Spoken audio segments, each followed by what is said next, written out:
The situation is more analogous to the old fights against pirates Oh, or yeah, bandits. Right. Or even barbarians, right? Like Yeah. barbarians were not saying we are, the Visigoth nation and we've declared a declaration of war against you. Right. They just say we're going to take your stuff now. Yeah. And so it's not unprecedented Okay. to have non-state opponents. Yes.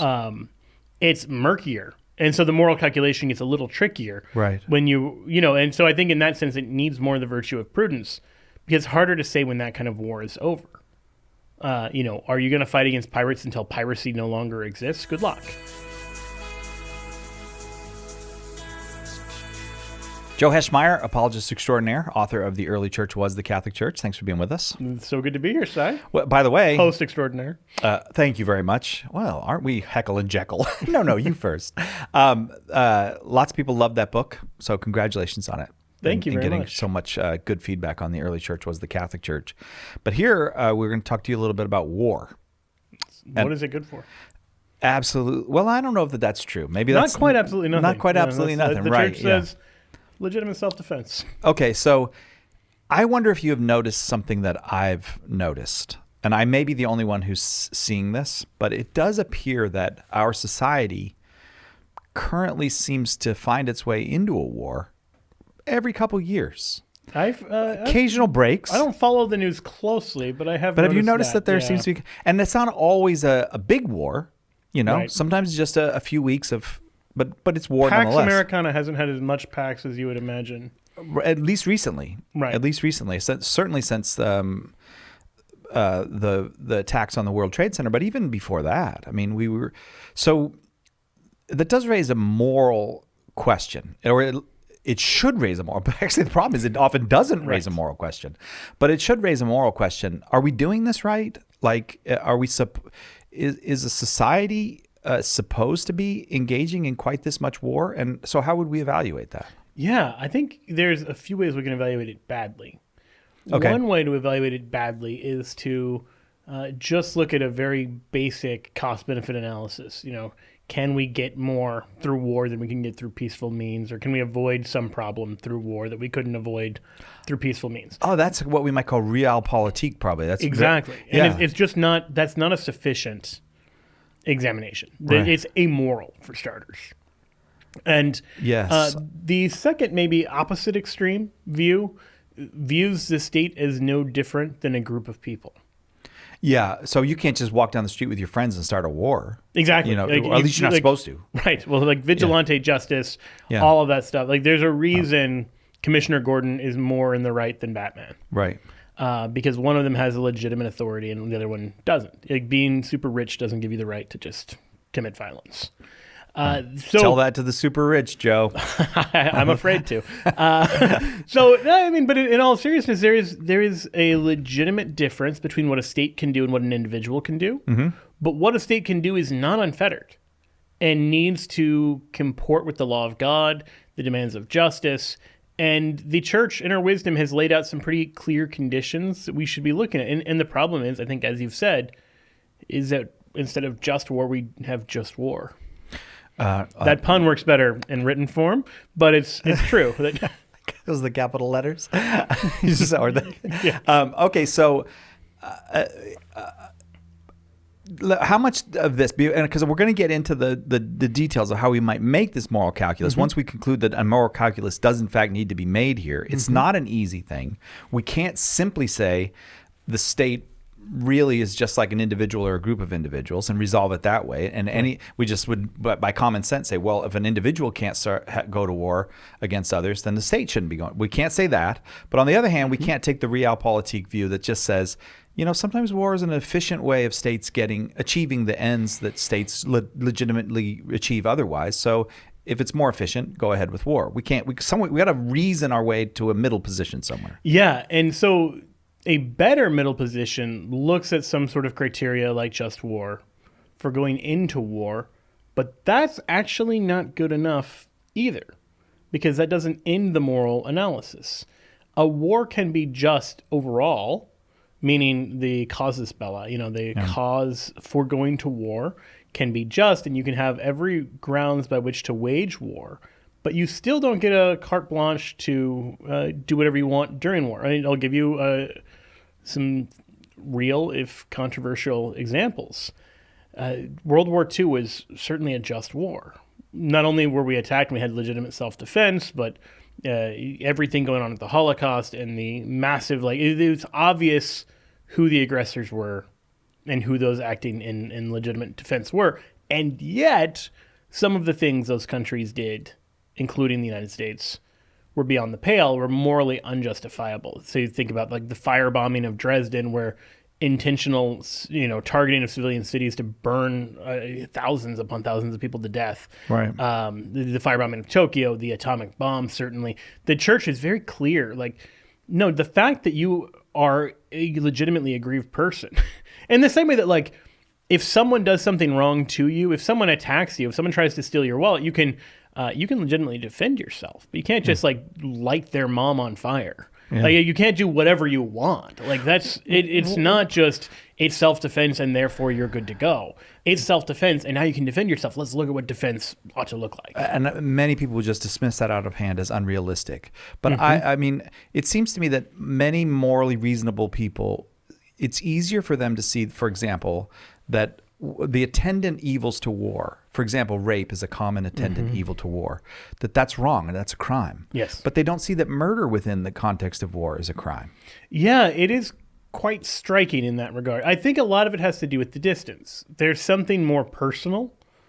Maybe that's not the word I would ideally use, but something you're much more up close for something like rape or even an on-the-ground kind of murder. But you can murder from a great distance. Right. You can murder from a drone. Right. And you can be on the other side of the world while it happens. Right. And so it feels more like a video game than like a murder. Yeah. And here I'd like to say that when I opened, I said it seems that our country is at war pretty regularly. Every 18 months to 2 years or something. And many people say, list the wars then, because we had Panama, and then we had this. And Grenada. But the fact is, when you, for example, the other day, the American Special Forces, it might have been yesterday, I'm not quite sure on my calendar now, but went in to engage in warfare with a Syrian who claims to be is claimed to be the head of ISIS, right? And this is a great victory. Well, this is war. We waged war, and we don't want to, I think sometimes people think, well, if there's not tanks moving across the desert or an official congressional declaration of war or mass battalions, that's not warfare. But most of history, that wasn't warfare. Most of history, warfare is small raids. Yeah, and so when we're looking at these things, I think that this is an important point because we haven't had a declared war in a long time. We have these military actions that we'll call wars because they are, but they're not legally wars. From a moral perspective, that's just playing games. From a moral perspective, what we're asking is, can the state use lethal force in this kind of wartime context? The other context in which a state can use lethal force is domestically with, capital punishment.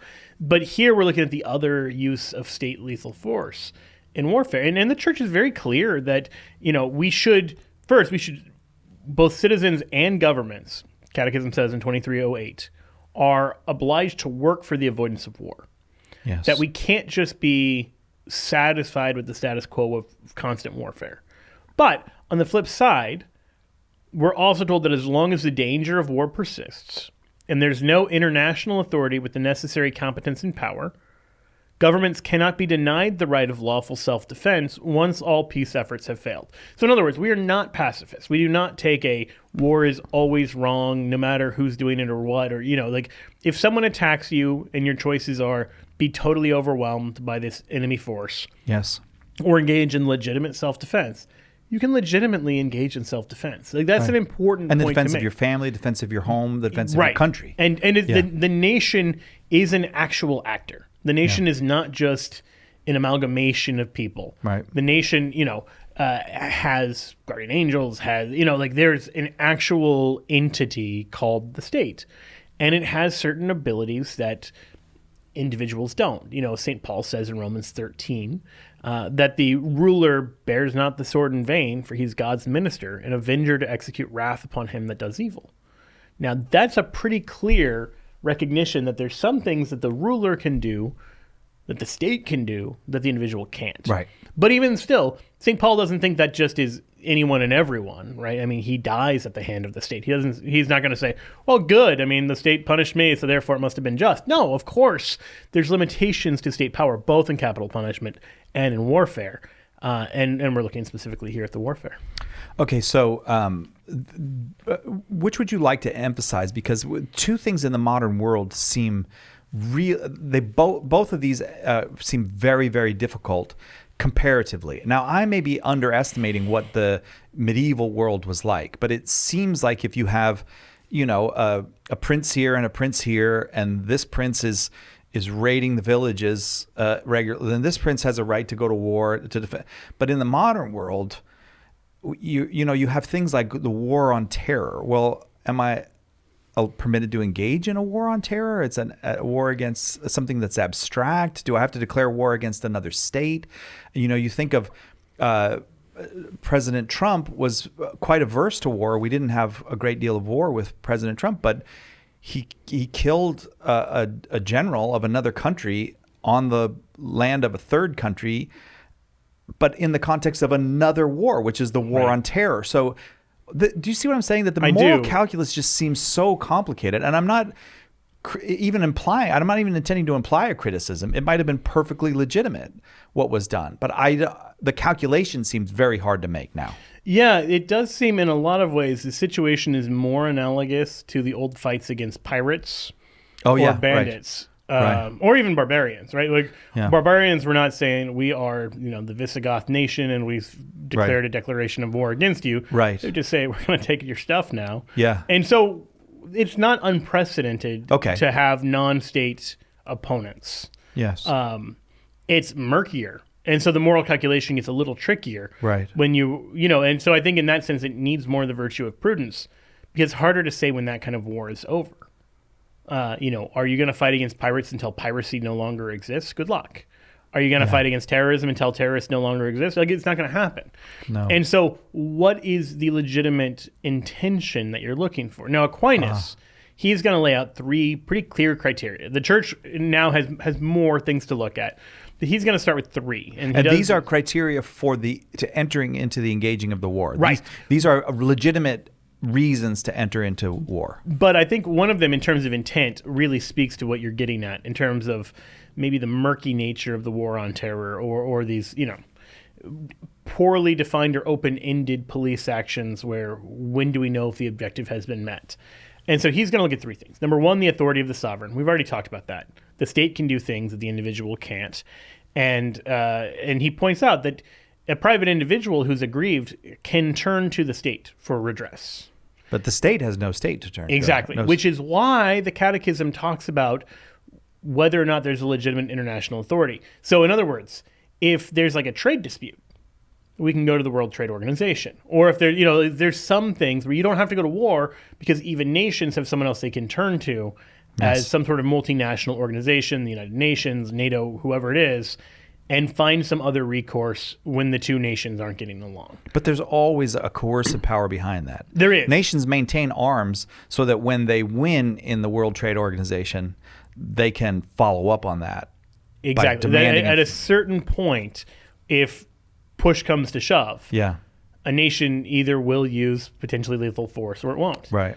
And a nation that won't, its threats, I think, ring somewhat hollow. Yeah. That even a police officer may not be carrying a weapon, if you're in the United Kingdom or something, but the police authority is grounded on the fact that they can lawfully use a force that you can't lawfully use. Right. Okay. So the say it again. The first. So that's the authority of the sovereign. Okay. Do we have an? I just can't I'm the king of this part of California and I will wage war on Orange County. I can't. There has to be a legitimate sovereign who has the right to. And even like the governor of a state in the U.S. context doesn't have. So where is lawful authority vested? That's kind of the first question. Second, you need a just cause. That's pretty clear. And so Augustine talks about one who avenges wrongs, when a nation or state has to be punished for refusing to make amends for the wrongs inflicted by its subjects or to restore what it has seized unjustly. So if the nation or even members within the nation... So if you're harboring terrorists, think of the role of Afghanistan, where they weren't directly Al-Qaeda, But if they're giving military bases to Al Qaeda and allowing them to, the United States went to includes war it. against Canada for this reason at one time. The War of 1812? Canadians raiding a little later than that. I'd have to look it up. But so like Afghanistan didn't directly attack us, but Afghanistan is harboring and supporting the people who attacked us. Right. We have a right to go there and redress that. Right. If a state could and isn't kind of stopping this harmful actor within it, then its failure to do that justifies another state stepping in to say, well, we'll do it then. If you won't discipline your subjects, if you won't stop this kind of stuff, then I have to say, this is a real touchy one at the moment because Russia is on the borders of Ukraine, and we're all supposed to take sides in this. But what's very common is a country that wants to invade another country will say, well, your guys came over, and there might be false flags. The little green men and all that. They'll try to generate an offense against them of this nature so they can say, well, we have the right to go in. I guess that's kind of a tip of the hat to virtue in a certain way, but... It is. And this is, go back to the opening chapter of Mere Christianity. C.S. Lewis points out that even people who are doing wrong will make an argument why it's virtuous, why it's permitted. There's a special reason in their particular case. So this is kind of the honor that injustice pays to justice, or that vice pays to virtue. And that you never see it going in the other direction. The virtuous person never says, well, I'm doing this because it's unjust. So it shows that the orientation towards virtue is something we all know, and we know we should be striving for that. Okay, so you need a sovereign, and you need a just cause. And we should say a proportionate cause, too. Okay. So this guy came over and he robbed an American citizen, so we're going to invade your country. That's not a proportionate cause. No. But what about this? Because this is very common today. We have to act preemptively because they've armed themselves or are about to arm themselves with a nuclear weapon. So we have to attack Iran, for example, which may happen. There's going to be more of a moral debate on that. We have the framework for it, but you can still have legitimate disagreements about it. Likewise, with self-defense, you have these cases where it's, okay, well, that person, maybe they had a gun, but they weren't pointing it at you. Is that self-defense? Or, what point can you claim it? Now, in U.S. law, that's a little clearer. In international law, it's a little murkier about what steps are considered to cross that line. I suppose this would be like a person reaching for a gun. So if you're reaching for a gun, usually that's enough. Right. For someone to take lethal action against you. So maybe you would say Iran is, in a metaphorical way, reaching for the gun. But then we have the problem that happened in the Iraq War where we said, well, we just can't let them have these weapons of mass destruction. And then... They didn't, and look, we have this in the domestic context where the suspect was reaching for a gun and then it was a toy or a passport or driver's license. And that's a legitimate mistake sometimes, and probably sometimes it's not. But no, not probably. And likewise in international law. It's a legitimate mistake sometimes. Sometimes Colin Powell lies to the United Nations. Well, you seem to have come down quite firmly on that one. Well, he admitted it was untrue. So, but did he know it was untrue when he said it? He did. He did. He was complaining about it before because he was being told to say things he didn't believe in. Okay, so the last criterion? That it's necessary that the belligerent should have a rightful intention, so they intend the advancement of good or the avoidance of evil. Meaning, you can drum up some legitimate reason to go to war, but that's not your real intent. Your real intent is something evil. It's still not a just war. And again, some of this is going to be very hard. That sounds like the U.S.-Mexican War, Polk's War. We kind of, what we really wanted was the land. Yes. We can say all the other things, but what we really wanted was the land. Right. He'd run on the promise of getting the Southwest from Mexico. So. So but I'm sure there's pretext. There's certain chaos in Mexico. There's certain reasons why you would go across the border into Mexico. But you will not lack, being able to drum up some reasons why the neighboring country has done you some wrong. Right. Every country, I think, on Earth can probably point to this, other than Iceland, because they don't have any neighbors. So it's not difficult to find that if you're looking for a reason to go to war, which is why having a legitimate scope and legitimate intention are going to be really important. Okay. All right. So those three. Now I've got all those. Okay. And in many cases, we might criticize this or that, president or Congress for being on the warpath too much. Mm-hmm. But in general, it does seem that there's a general respect for this in much of the modern world. That yes. People are not going to argue that, President Bush is not the legitimate sovereign, or that there wasn't a good intention of really intending to relieve the world of a dictator and prevent the use of mass weapons. I think people did argue that one. Well, yeah, I guess that's right. That's a good amount of the I don't know where exactly. I was going somewhere with that, but I don't know what my point. Well, I think what you're saying, if I can try to guess. Yeah, go ahead. Try to guess. Because old school wars, it was sometimes just, we want your land, we're just going to come in and take it. Yeah, right. There was no dressing it up as anything other than just naked greed. And now, even when that is happening, Russia, you still have countries at least pretending that it's about something nobler or something different. I have to say, Joe, I saw a U.S. senator on television say people don't want to get involved in this war with Russia. Like, they think we should stay out of it. And I'm one of those people, just confess. And he says, well, they're not going to like the price of oil if we just let Russia. I thought, did you just say we're going to war for oil? Like that? That's you made the subtext text. I think that's what that's called. You said the quiet part out loud. Like, in any case, once we've engaged in the war, once war has been engaged, and this is for the war fighter mostly, right? Mm-hmm. I mean, and I have to say, spending most of my life on or near U.S. military bases, tremendously honorable people in the military, self-sacrificing people who genuinely love their country and want to defend it. So they don't usually have to make the calculation about just war, right? I mean, it's tricky. Some moral theologians would say a soldier who dies in an unjust war is dying in a state of grave sin. That if you go along with your country in an unjust war, it's not enough to say, well, they told me to. That is a tough question that moral theologians are divided on. It seems unreasonable. I mean, all those people who fought for Germany in the Second World War, every single one of them is committing a mortal sin by participating in that. You also have questions of like compulsion. But if someone who's like signing up to go fight for the Nazis, it does seem like there's a different thing. That's right. Some people are like, I love Nazism, and I'm doing. But other people are like, I'm a German citizen. Mm-hmm. I owe a debt to my country, and I'm going to fulfill that debt by defending her. Yeah, as I said, it's a disputed point. I don't come down hard on one side or the other. Nazis, I think, would be the last example I would have used. But you take like the French and English War. Yeah. And you have these kind of complicated claims about Norman supremacy and who has the rights to the crown and the throne. Presumably in a situation like that, you're going to find people who are acting in good faith on both sides, who at the very least have reason to believe it's a just war. So I think the danger would be if you as a soldier are convinced that you're in an unjust war, where every action you're taking... Okay, if you're convinced. So, exactly. Like, right. Maybe you don't have the same moral responsibility as a lawmaker to determine the validity of the war. But if you've been asked to do something that you have good reasons to believe is actually unjust, you shouldn't do it. Right. And in conscience, if you can't do it, you have to not do it. In other words, if you're convinced a thing is sinful, it's sinful to do. Yeah. Even if someone else could do it in a clear conscience, if you can't, don't do it.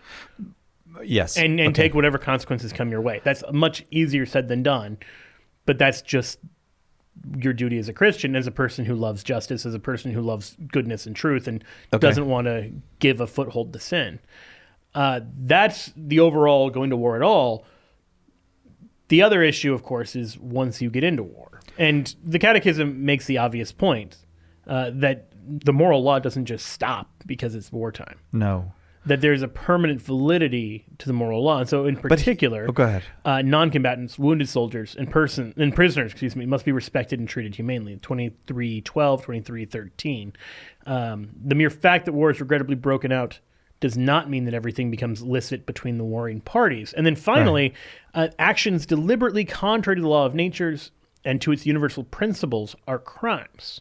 In other words, what the Nazis did was against international law and against moral law, even though there was no written law anywhere that said they couldn't do what they were doing for many of these things. That they were against Yeah, you could. They were right. against justice. They were against, these were the kind of actions that were unlawful. Elizabeth Anscombe has an essay where she points out that a country can pass a law against unlawful killing without having a prior law defining what's unlawful killing. That you can say murder is unlawful killing, and people can understand what that means because we have enough of a sense in conscience through reason alone to know the kinds of killings that are unjustifiable. Well, I'm going to take another Nazi example, just to, like you think of Nazi or the not Nazi, but German U-boats in the Atlantic would sink a ship. Yeah. And then there's always survivors when you sink these ships. So Hitler ordered the Navy to just machine gun the survivors.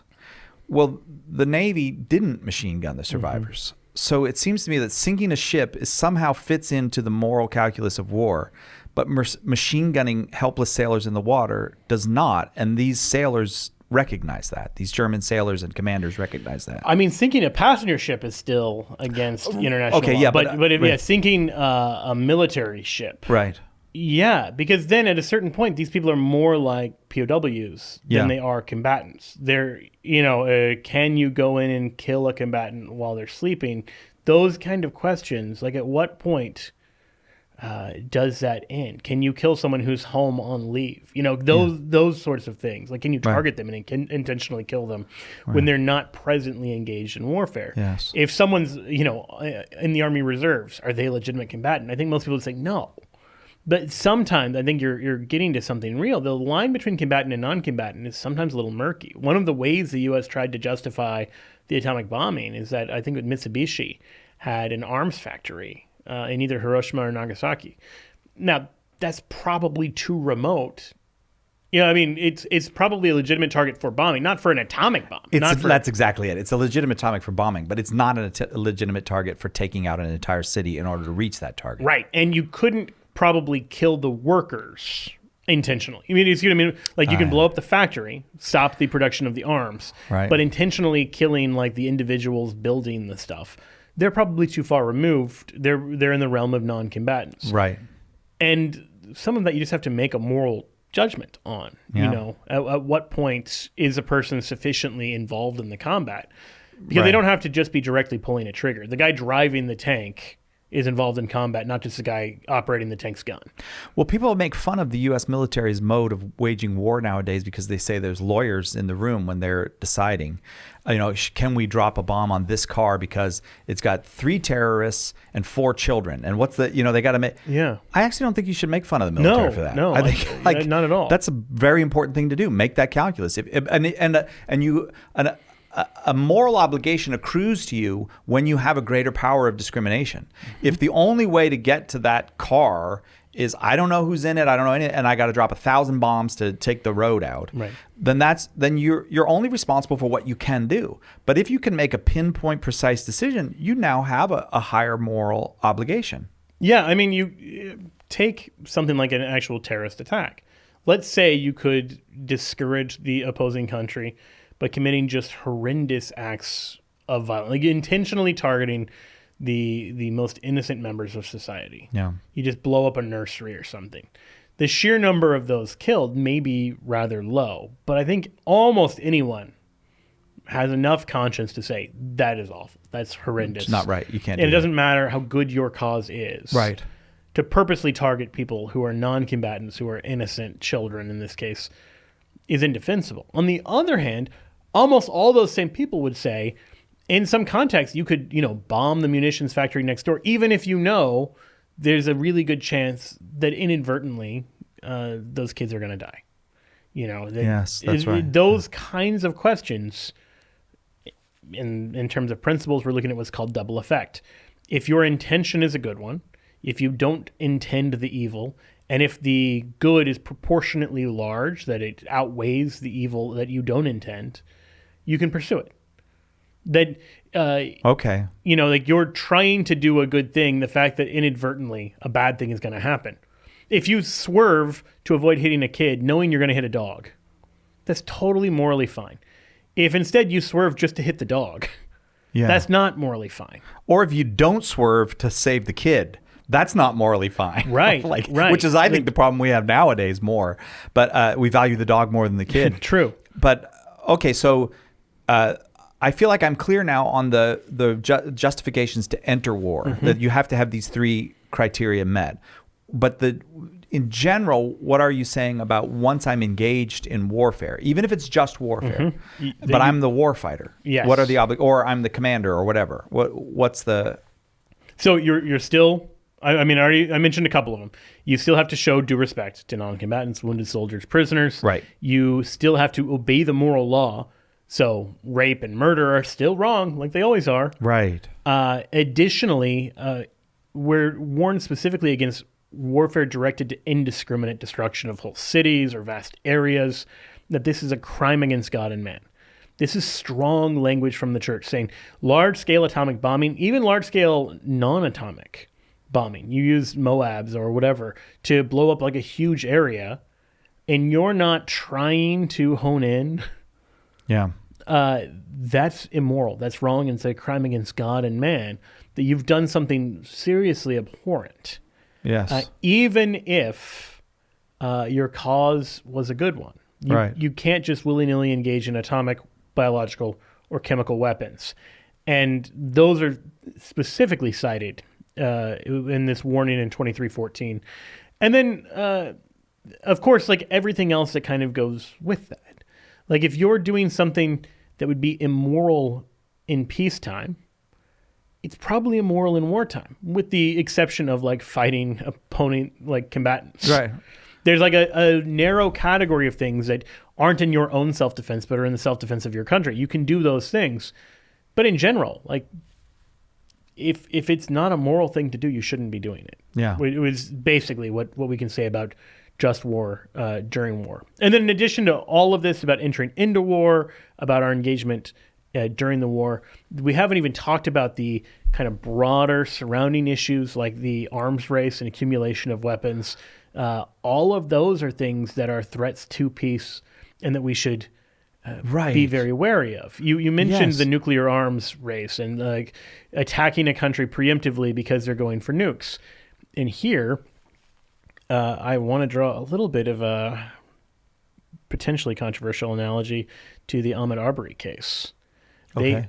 So the guys who were convicted of his murder pulled a weapon on him and then felt afraid when he tried to defend himself. And then his self-defense they used as justification to kill him. Exactly. Well, that doesn't seem right at all, Joe. I think I oppose that. Yeah. Yeah. And in fact, the state of Georgia back in 1920 had a similar case where the Supreme Court was very clear. Like, you know, in that case, I think someone had pulled a gun, somebody else pulled a gun to defend himself, and then the first guy shot him because he was afraid of the second guy's gun. But it's like, well, you pulled the gun first, buddy. You don't get to do that. Likewise, with the arms race, how much are we contributing to other nations feeling the need to arm themselves because the only country in history to ever use nuclear weapons has a very large arsenal? Yeah. That is a fantastic point. I do think we have historical precedent for this. The 19th century thinking in Europe, mostly after some very prominent like Clausewitz, you know, war thinkers said what we'll have is a balance of power. Right. And then the way you have a balance of power is everyone gets armed to the teeth. But now you have not really created a balance of power. You've created a powder keg that all that has to happen is one Serbian prince gets killed, or it probably could have been many other things. Yes.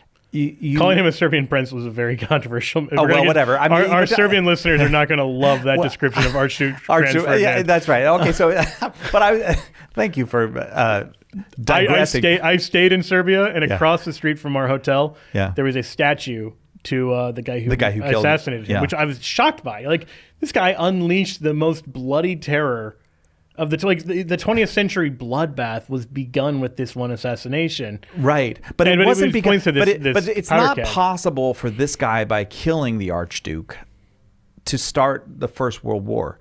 The First World War is a consequence of decades of perfecting the art of war and never perfecting the art of de-escalation. Never saying, as a society, you know what might also work is if we all agreed that we won't have any of the, or we'll limit the number of cannons to the, and people laugh at that. But all throughout history, de-escalation efforts have worked when people tried them. It is entirely possible to do it. But Europe didn't do it. Europe did the other thing because they were so smart. They had figured out this balance of power thing. And so they murdered each other for 4 years in the grossest ways. So I am so sympathetic to what you're saying, because when have we, in a open and fair and honest way, gone to Russia and China and other places and said, look, the nuclear thing is really dangerous. We want to be partners in reducing this. Well, I'll tell you what, is the START treaties. When we did it, it actually worked. And it actually had a positive effect. We didn't hold up our obligations, though. What's that? We didn't hold up our obligations. We actually, under the Nuclear Non-Proliferation Treaty, we actually violated these non-proliferation treaties we've signed, and then actually threatened countries for also violating these treaties we've violated. But it points to your overall point that in as much as we've gone with this, it hasn't led to an apocalypse. It's actually de-escalated tensions and moved the nuclear clock back a little bit. But it's tricky. I think there's a very natural temptation to reach for violence as the solution and to assume that it'll get results, even though empirically it doesn't have a great track record. No. I mean, take the British in Northern Ireland. They tried to use overawing power. They brought in military and were just brutal. And the result was that they really launched the Troubles at a much higher intensity than it had been before. Are the track record of let's respond to any provocation with violence or the threat of violence is usually to anger and annoy those around, and doesn't cultivate an atmosphere of peace. Well, but I think is a key point here, though, is that we often use the excuse that the technology is what's driving all of this. We make choices about how we relate to technology. Yes. And then we say, well, we had to because this new technology was coming along. But you made choices about how to employ that technology. You could have made other choices. Europe in 1900 could have made other choices. It didn't. Yeah. I mean, the U.S., we put nuclear weapons in Turkey, dangerously close to the Soviet border. They responded by putting nuclear weapons in Cuba, and the world nearly went to war. I mean, we had one of the closest brushes with large-scale nuclear warfare in history, and we'd provoked it in this very misguided attempt to aggressively posture in this kind of arms race sense. We weren't trying to start a war. We were probably trying to avoid one by being very aggressive. And rather than scaring off our opponent into peace, it's more likely to scare someone into committing an act of violence. In the same way that if you try to produce peace by waving your gun at people, there's a good chance someone's just going to freak out and shoot you back, even though that may not be what you're going for. Yeah. We should know that kind of posturing is itself dangerous, is itself contrary to the aims of peace. So I mentioned that just because when we talk about just war, we tend to talk about when can we declare war, what should we do in war, which are, of course, the heart of it. Right. But we ignore this other prior question of, well, how did we get in this situation in the first place? Are there things we can do to de-escalate? And the Catechism, I think very wisely, connects these things and points to those as things we should be really mindful of. Because we often have this very short historical memory to think of, well, why are they mad at us? Or why are we potentially going to war right now? And it's better to think of what could we do to maybe make that less likely. Yes, right. I'm so glad that you got to that part too, because preparations for war are part of the cycle of war, and failing to do all that we can to secure peace is part of the injustice of war. And I really appreciate what you said about our, sometimes we compel our opponents to arm themselves when we are on the scene with very heavy armaments ourselves.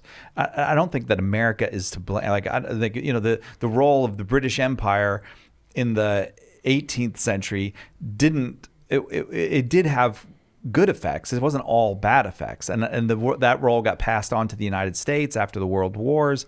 And the United States Navy has kept the peace in many, many places because so many good, brave U.S. sailors were on the scene to make sure that for example, piracy doesn't happen in the straits of whatever straits are currently threatened.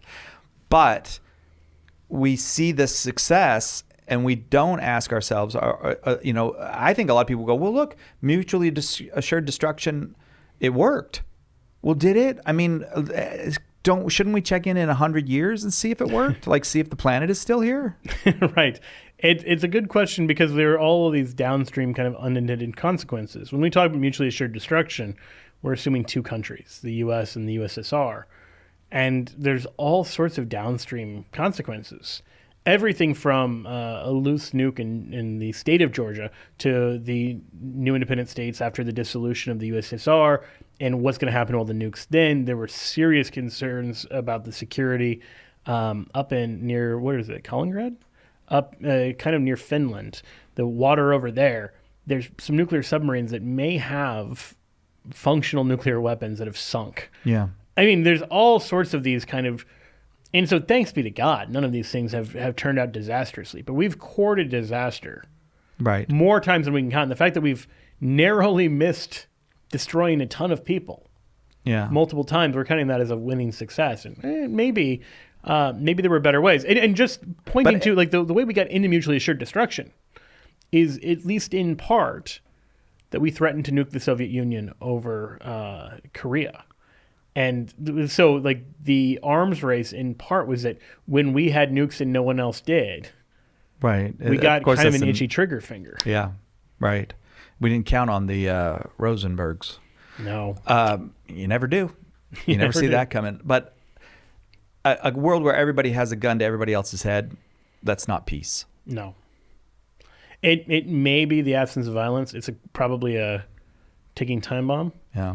But it's not peace in the meaningful sense of the word. Like we can do better as a people. Yeah. But do you have confidence that, for example, China, as currently constituted, is a massively oppressed people being lorded over by evil communist dictators who are violent and nationalist, even to the point where they almost seem fascist now, not communist. Do you have confidence that we can deal with such things in a peaceful way, or because your theory of war has to fit the real world, or it's not a helpful theory. I totally agree. I will say this: if you find yourself in a situation where the only way to win a war is to do something grossly immoral, yes, it's better to lose the war. Yeah, even if someone else is going to do bad things if they win. Yeah. That's better than you doing bad things. What does it profit a man to gain the whole world and lose his soul is true in international politics as well as in personal. But having said that, I think there are a lot of concrete things. So in the case of China, we gave them most favored nation status. We helped them enter the World Trade Organization. We really accelerated the rise of China in a pretty misguided belief that once they got rich, they would just become capitalist and free and all of this. And none of that came true. Like, we took some pretty bad gambles on helping China rise to power. There were a lot of non-lethal things that could have been done along the way, and still are. Yeah. Economic influence, that sort of thing. And not just by the U.S. Actually, a lot of other countries in the world have more influence and more clout than I think they realize they have. China is deeply involved throughout Africa, deeply involved in Latin America. If countries said, we're just not going to trade with you until you stop treating the Uyghurs this way, until you stop treating the Taiwanese this way, until you stop treating your own people this way. Yeah. That would, because China is bigger and stronger than any of these individual countries. But if countries banded together and said, we're not going to put up with this, we're tired of being bullied, they're not going to just attack everyone. They don't show that kind of track record. They're more likely to make some accommodations with enough what we might call soft power or diplomatic kind of interventions. Now, again, maybe my gamble there is as naive as U.S. policy towards China throughout the 90s and the 2000s. Yeah. But it is a lot less bloody than what some people are thinking would be a good idea. Right, right. And always in the background, you must have the calculus of the possibility of nuclear war. Like, yes, nuclear war on a large scale is such a grave evil that there's nothing that can say, well, it was justified in that case, to wipe out cities and countries. But it's such a real possibility that even in dealing with China, it has to be part of the calculus. It can't always be, well, if you don't stand up to the bully, then the bully, well, yeah, but sometimes you got to, make friends with the bully. Sometimes you got to invite the bully over. Like, I'm not saying that's, I mean, I realize that sounds very naive to say it that way, but nuclear weapons obligate us to a very high standard of caution. Yes. I agree with both that and the people who say, don't just let a bully get whatever a bully wants. Yes, I think that's fair to say. If you incentivize people to show, if you have nukes, you can do anything. Yeah, that has a really. Then everybody's going to get the nukes. Exactly. Yeah. Right. And so we've shown in the past, Mao was allegedly ready to sacrifice half his population to win. Yeah. Against the United States. We had a pretty effective policy of containment, followed by, of course, the realpolitik that you described, the Nixon going to China. And so, yeah, we've taken different approaches that have been pretty bloodless, other than the Korean War. Right. I think this is a good point to add here, that the Catechism is a little more specific than Aquinas is in looking at some of these factors. And so I want to give you the factors that the Catechism gives in 2309 in light of what you just said about nuclear weapons, as we weigh those kind of calculus. It says that one and the same time, the damage inflicted by the aggressor on the nation or community of nations must be lasting, grave, and certain. In other words, don't go to war for some trivial reason, even if you've got a legitimate trivial grievance. 2, all other means of putting an end to it must have been shown to be impractical or ineffective. We don't rush to war. 3, there must be serious prospects of success. And so that is one that Aquinas doesn't talk about, but we should really think about that. The shortest war in history, right, is the Zulu War against the British. It lasted 33 minutes. There was probably not a serious prospect of success. The Zulus didn't have modern weapons. The British did. The Zulus were undoubtedly in the right in terms of British encroachment and invasion, but is there a serious prospect of success? And if not, you shouldn't be going to war. Yeah. No, I mean, what a serious prospect of success. It's hard to predict the future. But if you know this is an unwinnable war, make peace. Our Lord says that. An army of 10,000 going up against an army of 20,000. Send out a messenger. Yeah. 4th, the use of arms must not produce evils or disorders graver than the evil to be eliminated. The power of modern means of destruction weighs very heavily in evaluating this condition. That's the point you just made. That with the threat of nuclear weapons and with the use of large-scale conventional weapons that are often extremely destructive, you don't want to create a mountain out of a molehill. You don't want to commit some worse act of violence to stop lesser acts of violence or lesser acts of injustice.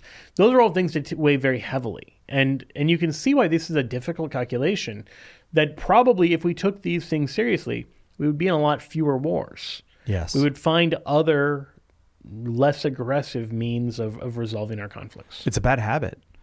Don't you think it's a bad habit to think, well, the regular resort to war is normal? Mm-hmm. At some point, you have to go, this is, we need this to stop being normal now. Yeah. It's a habit to break. Not just a habit, but you create a massive industry for it. Yeah. And I sound like a conspiracy theory or President Dwight D. Eisenhower, but you create a military-industrial complex. You create massively influential military companies that produce defense contracts and have, and so I used to live in D.C. I knew people who were defense contractors, and it was, I knew retired generals who were, now working for defense contractors, making a fortune selling to the United States, and they would set up production plants in every state so that no senator felt like they could. No, the congressmen don't want to say, we're get rid of these jobs in my state. Yeah.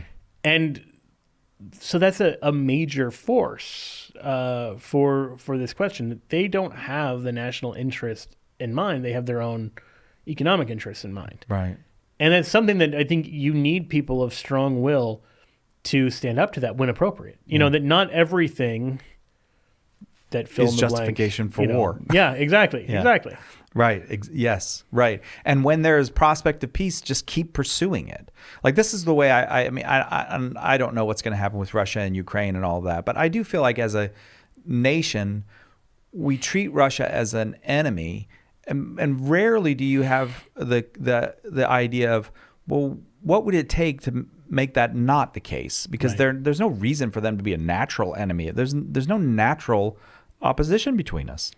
There's no cause for that enmity other than people are choosing it. Now, it may be that we're choosing it because there is no other viable option, but I don't know. I've seen an awful lot of war in the last 25 years. It'd be really nice to see someone say, this time we're going to talk it out. Yeah, I mean, if you think about the fact that in the 1940s, our mortal enemies were Germany and Japan, both of whom we get along with pretty well now. Right. It does seem like we should, the moral imagination is often very limited. That's a great phrase, the moral imagination. I feel like we're lacking imagination now. We've resorted to war so many times that we're not imagining other ways of doing it, and therefore we're not giving them a try. Yeah. I mean, go back and look at who the U.S.'s historical enemies were. The United Kingdom. Yeah. In the Civil War, I guess each other. Yeah. All of these, and like we've made each other seems to be popular again. Yeah, that's true. That's true. That seems to be coming back around. But, all right, Joe. But yeah, in all of these, what would it look like to imagine something a little more sophisticated, a little more nuanced, a little more Christian than just let's just tear each other apart? Amen, brother. Thank you, Joe. My pleasure. I always feel really grateful when we get to have these kind of free-ranging conversations with apologists, as we got to have just now with Joe. It's not that we have all the answers to every single question, and I hope it doesn't come across that way as we discuss specific instances. There's lots of prudential judgments to be made, and we could be wrong about those. So we could be wrong about every single specific instance that we discussed. But the general principles, I think we can have a great deal of confidence in. The church has done a lot of work, a lot of reflection on the gospel, on the natural law, on human nature over the centuries, and has come up with a quite reasonable way to talk about war, a way that points us towards maybe doing more preparation for peace, doing more to lay the groundwork for a future that doesn't have quite so much war, and certainly alerts us to the dangers of very high-tech weapons, that some of which are so destructive, it's almost impossible to think of a just way to use them. So very much grateful to Joe Heschmeyer for coming in. We'd love to hear your thoughts. I know this is a one that arouses passions. If you'd like to communicate with us, maybe suggest a direction we didn't go, that we could go with another philosopher or teacher, or maybe take up again with Joe, shoot us an email, will you? focus@catholic.com is where you can reach us, focus@catholic.com. We need your financial support to keep doing what we're doing. We would appreciate it. You can go over to givecatholic.com to give. We don't have subscription fees or anything like that. We just put this out for anybody, but we do need supporters in order to make it available. So go to givecatholic.com if you feel you are ready to do that.